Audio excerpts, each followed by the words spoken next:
The big Second Amendment news this week is the Trump administration's plan to merge the ATF with the DEA. Gun owners are not happy, and with good reason.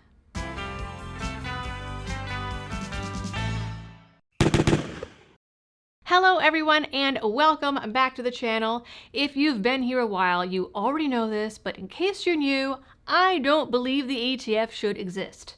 Quite frankly, I don't really think that any government agency is legitimate, but I recognize that we live in a world where they exist and must be navigated. And sadly, doing away with the ATF wouldn't magically erase the laws that they enforce from the books. Nonetheless, there has been a big outcry to disband the ATF, especially as the agency continues to rack up the abuses. We all know the history of Waco and the ATF's involvement in Ruby Ridge. There are countless individuals the agency has raided over the years, often unjustly. There's Matt Hoover, Patrick Tate-Adamiak, and Brian Malinowski for just a few examples. There was Operation Fast and Furious and the half-dozen false storefronts I recently reported on that specifically preyed on mentally disabled individuals through schemes of abuse and entrapment. These abuses have largely gone unpunished and unchecked. So naturally, with Trump campaigning on reeling back government overreach and abuse, there was a thought that he might do something about it. But this ain't it. Some of the folks out there are saying this potential merger between the ATF and DEA is coming out of left field, but rumors about it have been swirling for weeks. In fact, there was a DOJ memo proposing it back in March. Now, the difference is Acting Director Dan Driscoll is talking about it on podcasts, and the Senate Appropriations Committee is going over logistics. This is bad news, ladies and gentlemen. The DEA, like most three-letter agencies, is a deeply flawed organization. Sure, it's being pitched as a way for the DEA and ATF to work together on stopping cartels, but what it sets up is a massive surveillance system that will 100% be watching Americans, and also gives the connotation that legal, law-abiding gun owners are somehow in the same category of people who abuse, make, and traffic narcotics. It makes no sense that the same agency approving tax stamps and inspecting legal FFLs is also going to be chasing down fentanyl at the border. Even Lindsey Graham, who is nothing but a rhino warhawk, said that it makes no sense. And that's saying a lot. Graham is not the only one having a WTF moment over this. GOA, the Second Amendment Foundation, the Citizens Committee for the Right to Keep and Bear Arms, California Rifle and Pistol, Gun Owners of California, and the Gun Owners Foundation have sounded the alarm and sent a letter to the White House and the DOJ calling it a Trojan horse for gun control. They note the merger has been pitched as a way to make both agencies more efficient, but in reality, an ATF DEA merger would create a super entity of gun control enforcers and empower future administrations to target the Second Amendment community in unprecedented ways. That does not align with President Trump's policy agenda, and it certainly is not what the president was elected with the help of gun owners to accomplish. Just think about it. It would lump in a constitutionally protected right with contraband.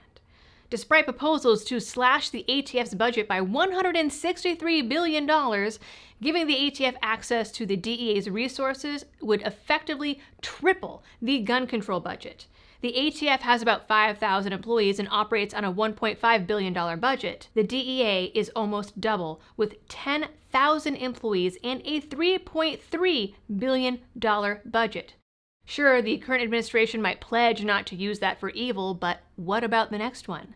People seem to get amnesia every 4 years and forget that today's policies can be used against us tomorrow. Not only that, but it would further militarize an already pretty dangerous agency. The ATF already conducts deadly militarized raids with disastrous consequences. The DEA is no different. Now imagine an ATF with triple the number of tactical, bootlicking alphabet boys and SWAT teams. The DEA teams train under literal Navy SEALs. Do you want those people knocking on your door at 5 a.m. because your rifle barrel is too short, or you made an error on a form, or worse yet, you bought too many scary black rifles? And the ATF already sits there and watches social media, makes fake websites, visits Gunbroker, and lurks Reddit to try and entrap gun owners into making mistakes. Do you really want to add more people to those teams? Do people really want to trust them with increased money, access, power, and guns and hope that they don't use them to do bad things? What's more, and I didn't even know this until GOA brought it to our attention, This was proposed before, my friends, in 1993 by Al Gore. And back then, even Janet Reno was against it. That should tell you something. It's also been proposed in the past by gun control activists as a way to get more resources into the ATF, not less. And you know the DEA and ATF have worked together before on big operations, like Fast and Furious. It would even further dilute responsibility and accountability when things go wrong, and there's already barely any. It would dilute lobbying and what political power gun owners do have, because under the DEA umbrella, someone could just scream, "Big Pharma!" and it would be all over. And I'm sorry, but us gun owners do not have enough money to compete with the pockets of Big Pharma. I recognize that my ideal solution will never happen.